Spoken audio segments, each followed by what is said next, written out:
Okay, please look at to this another example on the transformer EMF.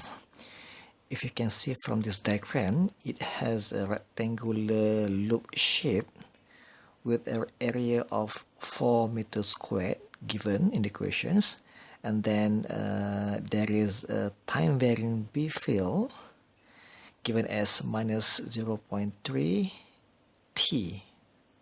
So that's the T here shows that it's time varying field, but now it's not a case of sinusoid, but it's a case of non-sinusoid functions or waveform. So now we are going to calculate the potential across V1 here and also V2 over there. Okay, so now again, since we are dealing with transformer EMF, so the current flow or current induced will totally be determined by the Lenz's law. Okay, unlike the case of sinusoid waveform, this B field, guys, when the T increase, the B field will keep increasing as well.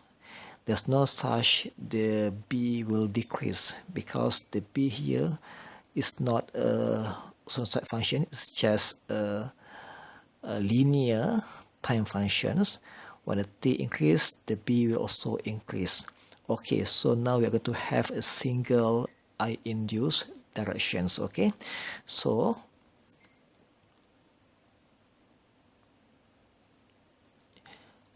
alright, so let's determine together.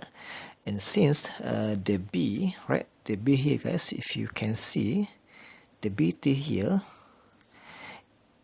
if you just look at the magnitude, right, the BT here is 0.3 T minus Z directions. So guys, please ignore this negative, because this negative belongs to the directions either upwards or downwards. For this case, the B going downwards, so it has negative Z. So just look at to the magnitude of the B, which is 0.3 T, right? So now, since when the at T 0, we know that, guys, the D flux over dt will also increase. So based on Lenz's law, the B induced will try to oppose the increments of the B. So since the BT downwards, so the B induced will go upwards, okay, to oppose the changes. So that black color refers to the B induced, which pointing upwards, right? So that's going to be or the B induced, and then this is our BT.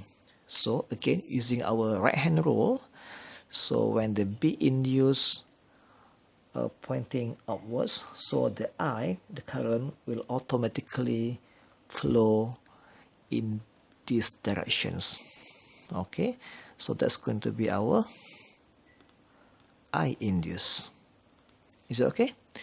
Alright, so from here, let's use the common or general expressions of EMF that due to the transformer EMF. So here we have the EMF,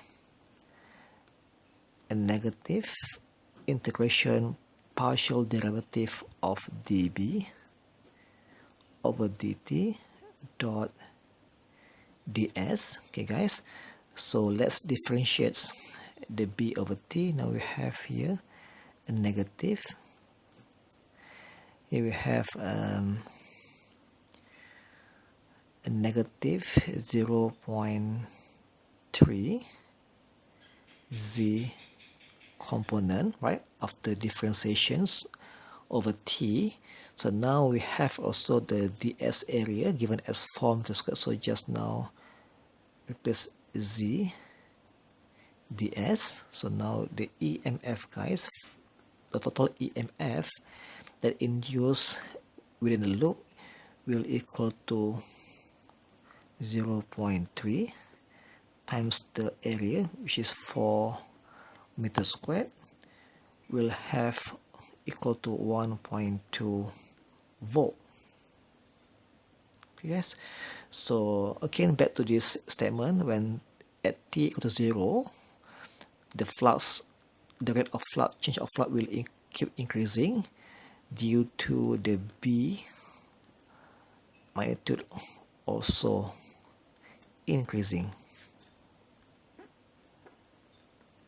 Okay guys, so they are all related to each other. When the B increase, the rate of flux also keep increasing.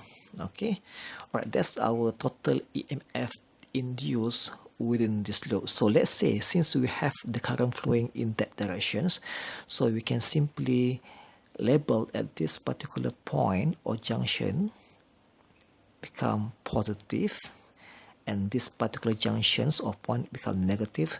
So that's going to be our EMF total that we have just obtained down there. Okay, so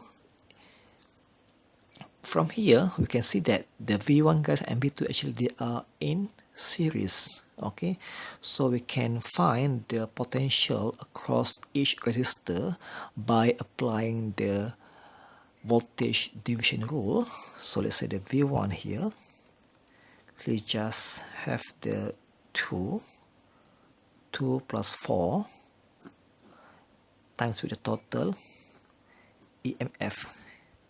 Here we have 2/6 times 1.2, which equal to the 0.4 volt.